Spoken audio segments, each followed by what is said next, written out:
This is the Rooster Bat Show, and I am David Medina. Just coming into your ears from Panda Dog Studios, located in beautiful Bakersfield, California. We are live, loud, and free every Thursday night, 9 p.m. Pacific Time. And in studios with me, we have the wonderful Panda Dog, Shadow, and my beautiful, wonderful child, Abigail. Say hi, Abby. Haha, I fooled you. I'm actually the lizard. Yeah, the lizard! Well, you know, Abs has a lot of stuff that goes on in her life, and sometimes she's unable to get onto stream with me. Of course, I don't ever give her a camera because to away from everybody. Strong parent. Yes, totally. But we do like to every once in a while get on the air and talk about different things. I picked up a couple different news items, and as many of you are aware, we are very supportive in the LGBT community, and plus, of course, our child is a pan child. I am a panda bear, yes. Yes, Panda Bear from Panda Bar Studios. So we're going to go ahead and start off with a little bit of news, topics you should know. Actually, before we get started on topics we should know, Abs, anything you want to talk about? Nope. Yes? No? Nope. All right, we're good. All right. This week has been kind of chaotic, as you guys are aware that it is Passover week, and this Sunday is going to be Easter Sunday, which for a lot of people don't mean much, but I'm a big Easter Sunday individual. I love. It's one of the very few times that I kind of find it relaxing and get together with the family and do the Easter egg hunt and all that stuff.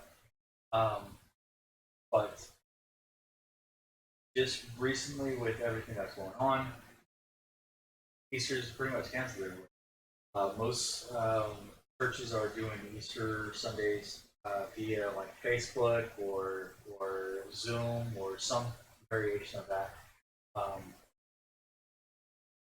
It's going to be a different year, of course. I don't want to get super heavy into the COVID-19. We're all aware of what's going on with COVID-19 and how it's affecting people in the world.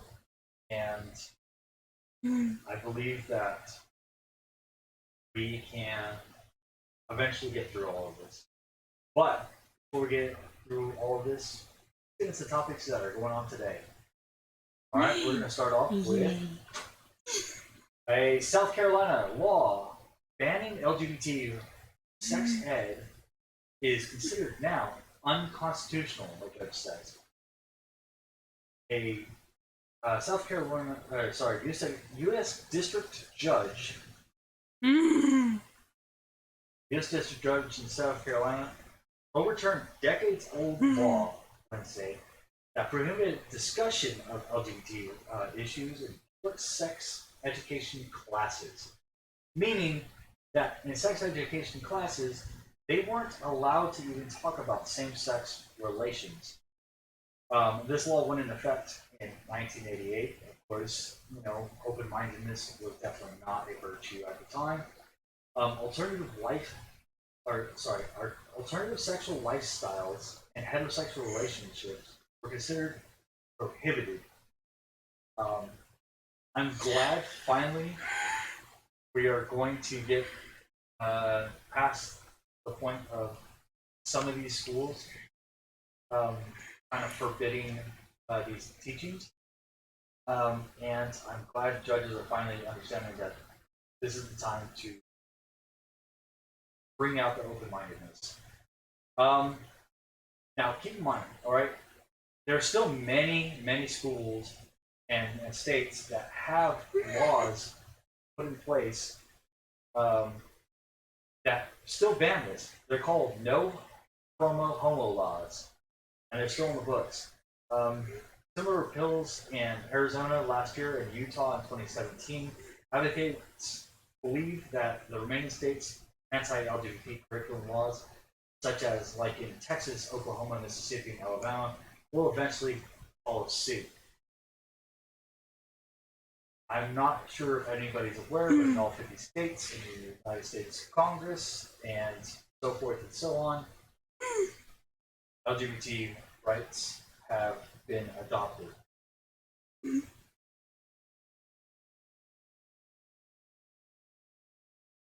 Oh, I'm just laughing at so I now have a fan. Uh-huh. Actually, a bunch of fans. Yeah, on that. TikTok. Of course. What? You do realize your mic's live. Your mic is live. I know. Okay. So, knowing that there's these no promo homo laws, Abs, what do you think about these laws? I think they're dumb. Of course. Do you think they're outdated? Yeah. Okay. Perfect. Well, you heard it from Abs. She believes that they're dumb and outdated. All right, moving on.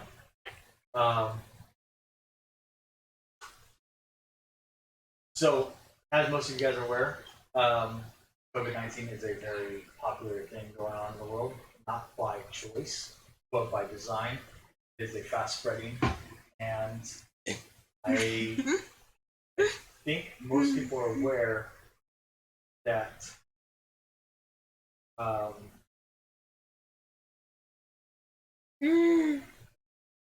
most people are aware that faith-based individuals believe that they can just remove it by blowing the wind. If you guys haven't seen, there was a televangelist, Kenneth Copeland. He had a TV show for many, many moons, and I know now he's a very prominent individual in the televangelistic world. But I think this kind of speaks for itself.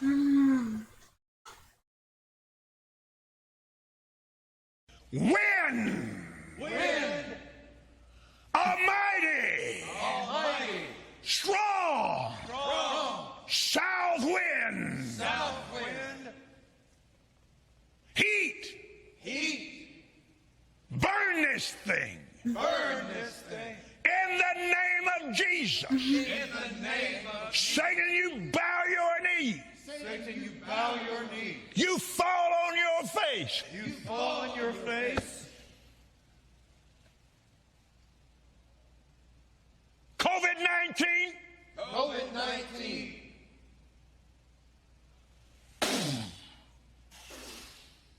I blow the wind of God on you. You are destroyed forever. And you'll never be back. Thank you, our God. Let it happen. Cause it to happen. Okay. Strong! As you guys are all aware, COVID-19 has not gone away. But as a televangelist, Kenneth Copeland blows it away, many memes are going around about this.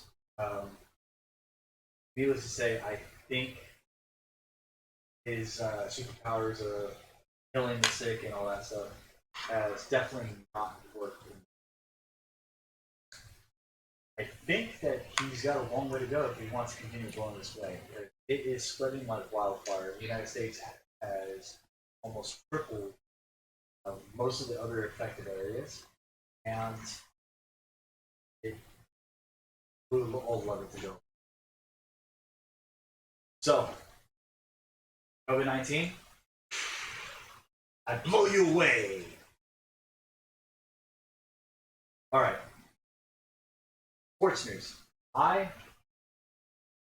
not a big sports buff, but I do love little stories. I am a 49er fanatic, and I think that sometimes the 49ers kind of get a bad deal. This last Super Bowl versus KC, they kind of went halftime and just blew it. That's We're not even going to go. They blew it. They could have done a lot better. However, a fake Twitter account reported that Colin Kaepernick, a once 49er quarterback, had signed to the New York Jets Thursday. But even though it was fake, and even though it was picked up, according to TMZ, the quarterback actually plans to reach out to the New York Jets, hoping to secure a contract. Kaepernick reportedly feels he would be a great fit for the New York Jets. Honestly, Jets, I am sorry. I am totally sorry if you guys do pick him up. I don't wish that. I really don't. In other news, a Navy captain was relieved from his ship after reporting to individuals that COVID was aboard his ship, and I'm 100% certain that he went through the proper chain. I don't believe any captain in his right mind would ever go through and just tell the media, unless the media was the only way to get the information out. All right? More on this from NBC News.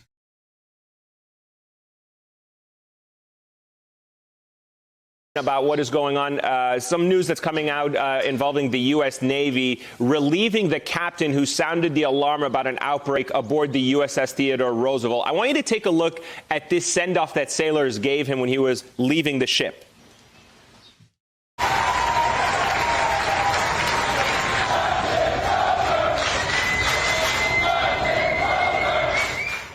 They're chanting the captain's name there. Quite a remarkable scene. I posed this question to you to see if the White House had anything to say about this, given the fact that the president in the past has come to the defense of controversial figures within the Navy, like Eddie Gallagher. Is there any comment from the White House about the relieving of this captain and whether or not they plan on intervening? Well, one of my colleagues asked the president about this yesterday, just as this story was breaking, and the president was hesitant to say too much because he knew that the Defense Department was going to hold their own briefing laying out the rationale for why this decision was made. But when the president was asked essentially whether this captain was removed because he spoke out about coronavirus, the president said, no, not at all. And then the Defense Department went a bit further and said that this was more of an issue of going outside of the chain of command, that the captain had sent this. Now, going outside the chain of command is one. It is a big issue in the military. You must follow your chain of command at all times. However, going outside the chain of command usually indicates that the chain of command hadn't done anything to relieve those individuals or ship. The USS Theodore Roosevelt said goodbye to their captain. And I think the captain was in the right and wrong about things. The captain needed to make sure that his individuals, his sailors, were taken care of. It was definitely spreading on the USS Theodore Roosevelt, and he needed to find a way to be able to get his sailors off that boat.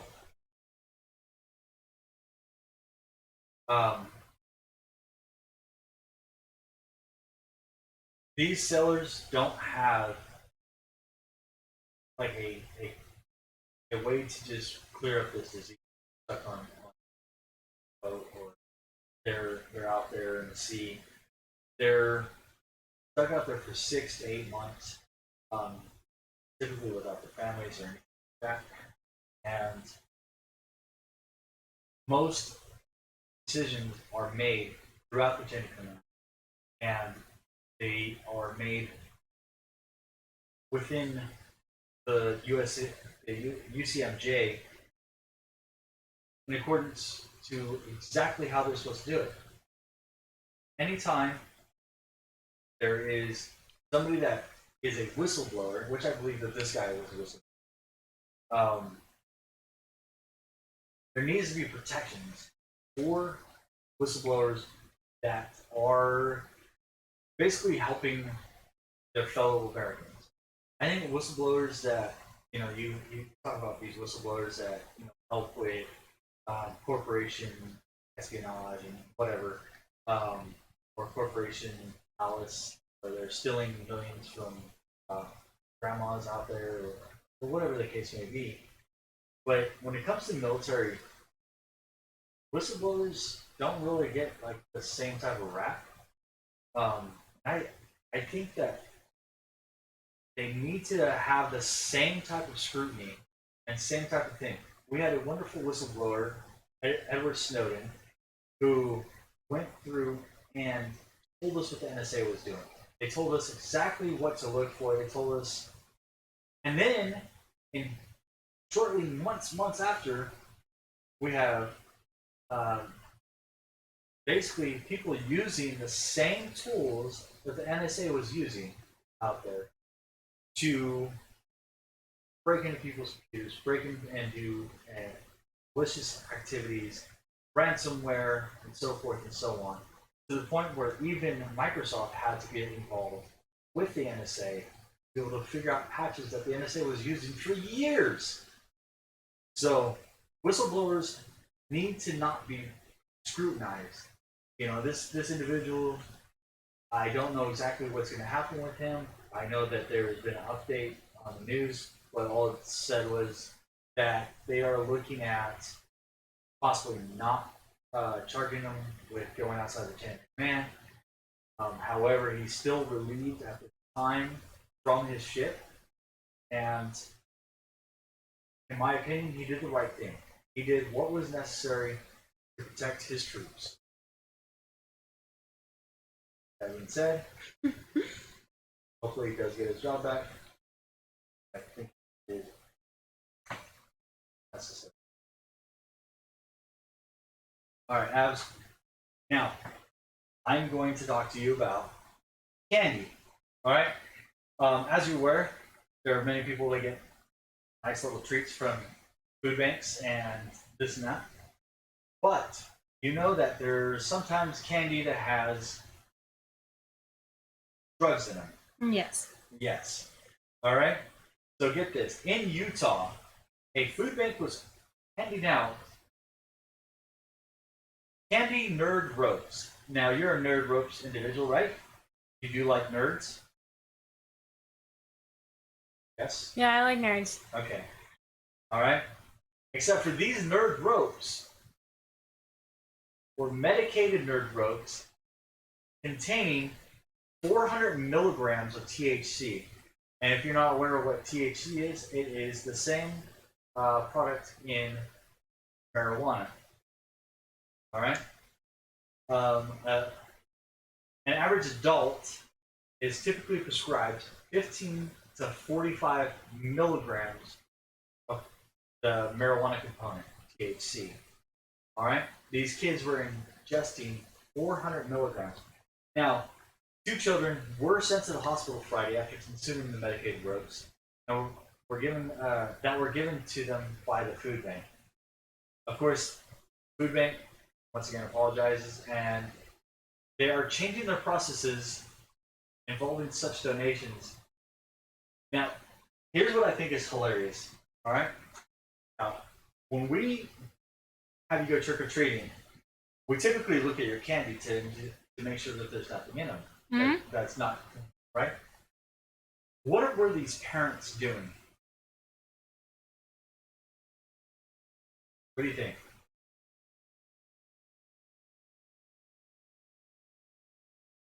Probably nothing. Probably didn't check the candy. Yeah. They definitely didn't do their job of monitoring what their kids' intake was. Probably just read that it was nerds and gave it to them.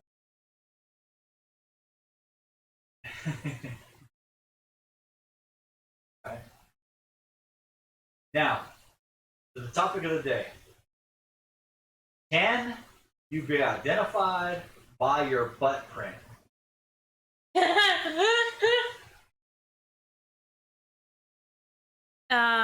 No. You don't think so, huh? I don't think so. Well, I have to tell you something. All right, according to Business Insider, scientists at the Stanford University and their researchers are developing a smart toilet that uses biometric to identify people's butts and analyze their poop.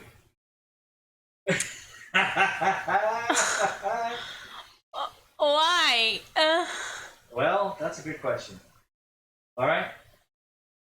The smart toilet, which the Stanford team published an article about in the week of Nature Biomedical Engineering, was designed as a continuous health monitoring device, such as a smartwatch. It uses cameras and motion sensors to identify the range of disease markers in the stool and urine, including colon cancer and prostate cancer. Does that help you understand why? They're trying to prevent colon cancer and prostate cancer. Yes? No? Kind of no. Yes. When I brought it up, people sort of laughed because it seemed like an interesting idea, but a bit odd. Lee Richardson and Dean down here said in the press release, everyone uses the bathroom. There's really no avoiding it. And that enhances its value as a disease detecting device. Here's my thing, right? They're putting cameras in the toilet, which I get it, all right? You want to see how people poop. However, I'm pretty sure that's against the law in every state. Why do you want to watch people take a dump? I have no idea. Anyway, this is the Rooster Bat Show. I just want to thank you all for joining us. You can find us on Patreon, patreon.com/roosterbat. Help us join the community. We're asking for a quarter a week. Right now, you can be a part of our community and help us be loud, live, independent, and bring the fun and wonderful news to your wonderful ears. Okay.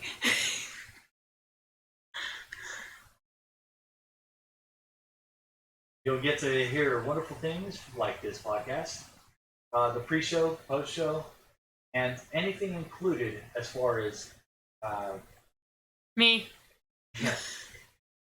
stories and songwriting, as well as individual pictures drawn by Abigail. Me. That will be posted inside the Patreon.